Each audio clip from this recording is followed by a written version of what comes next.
13 love, 13 knowledge, 13 wisdom, 13 respect. This is your creation 13. Wow.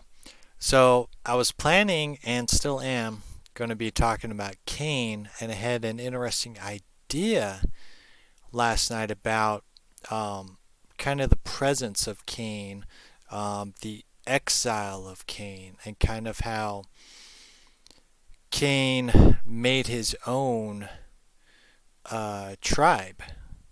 Which conveniently, if you read that, there's already people out there where Cain goes. So if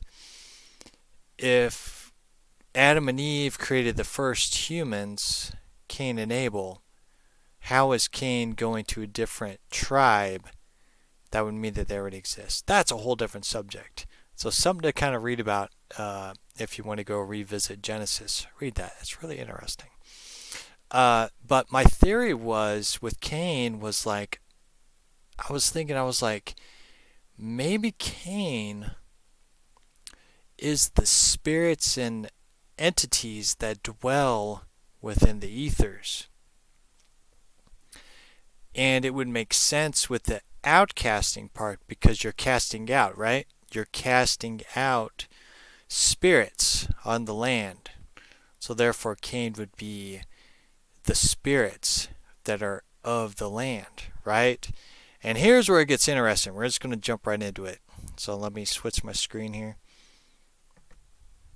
All right. And Cain, and this is why I always tell everybody, download eSword because man, this stuff will teach you a lot of things and show you root words, which I definitely want to break down Eve. Because if you look here, I know it's off topic, but if you got Eve, okay, that's there, and then this is Adam's wife. Huh. So now we have a different word. And you can definitely go into different ways, but that's what you're looking at. So we got Cain, which was Cain. So, Cain, Cain, we are taught Cain is the son of Adam and Eve. But if you look into the root word for Cain, you get Cain. And look what is revealed. So this is an insert from Wikipedia. I know Wikipedia is hit or miss, but this definitely gives you a good collaboration of what ayin is. So you take away the Q, you get ayin, which is Hebrew, which in their terms means nothingness, which again, I got to do some more research on it. Nothingness, or the in, I've talked about the in quite a bit on this channel, and in means fire, which definitely could be something different, but there's no en in ayin, so it would kind of eliminate the deity of a fiery being, but I could be wrong because I got to keep researching, but we're going to keep going. So basically ayin means the nothingness.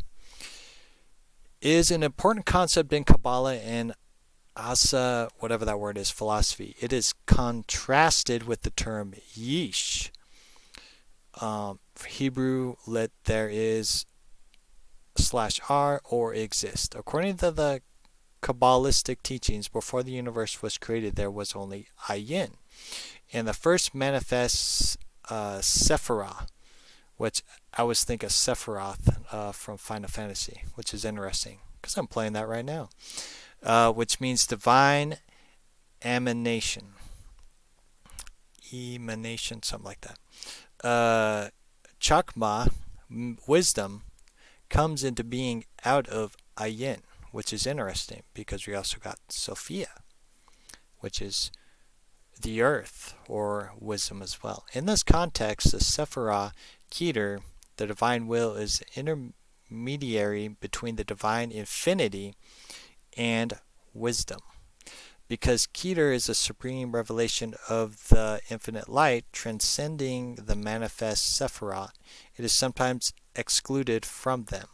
Ayin is closely associated with the without in, so it's just the infinity symbol. There we go. That's what I should have put on here. The infinity symbol. Look up the infinity symbol without end. which is understood as the deity prior to his self-manifestation in the creation of the spiritual and physical realms. So, Cain, a yin, again, which is understood as the deity prior to his self-manifestation in the creation of the spiritual and physical realms. Single infinity unity beyond any description or limitation. From the perspective of the emanated created realms. We've been talking about that too, about the created realms. You can go into the nine realm layers, right? We'd be in the third, but actually we're in the fourth now, moving to the fifth. But we are in the fourth right now. Creation takes place Yishma'ayim, something from nothing, from the divine perspective. Creation takes place ayin, nothing from something, as only God or the architect. Remember, we've been talking about using the word God as an architect. As only an architect has absolute existence, creation is dependent on the continuous flow of divine life force. We're life.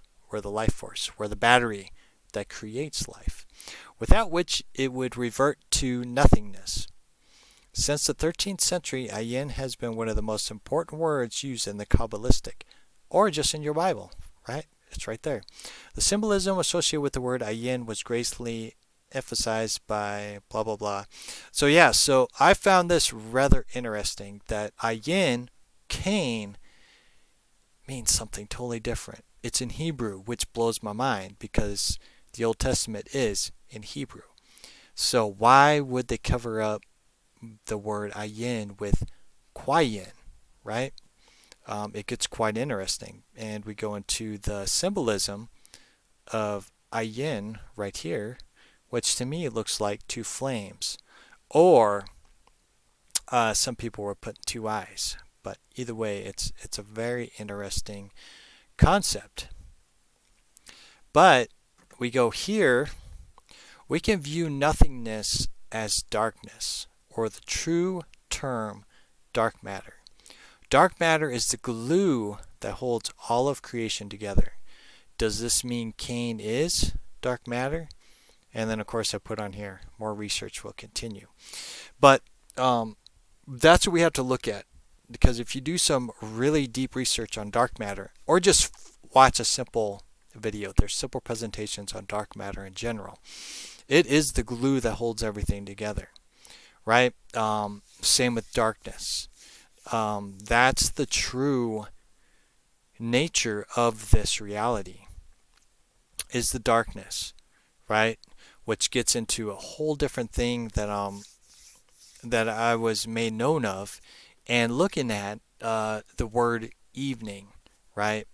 Break down that word evening, you get Eve, okay? So the sun is setting, and evening is approaching, or Eve is approaching, which would mean the darkness, which could also mean the moon, right? Which is interesting because then you also got Lilith. So we got evening, the approaching of Eve, or the breath, right? The approach. Oh my God, man! And this is how my mind works. So Eve is the breath, and the breath is the mist. The mist is the spirits of the ethers, right? So as I was talking about, the shadow realm approaches, and all the shadow beings and the spirits, the vapors, the breath emerge in darkness. From what? Eve. Oh man, that's another video right there. I'm gonna have to write that down real quick. But man, that's so fascinating. Man, you guys really have to really dig deep into what the Bible's presenting. There is some very deep stuff about creation of life, and it's hidden in these silly stories that have nothing to do with what's being presented. Cain, nothingness, the dark matter. Then we get into the spirits, and then again Eve, darkness, the breath, the spirits, the ethers. Holy cow, it all the puzzles kind of go together. Like, what are we looking at here?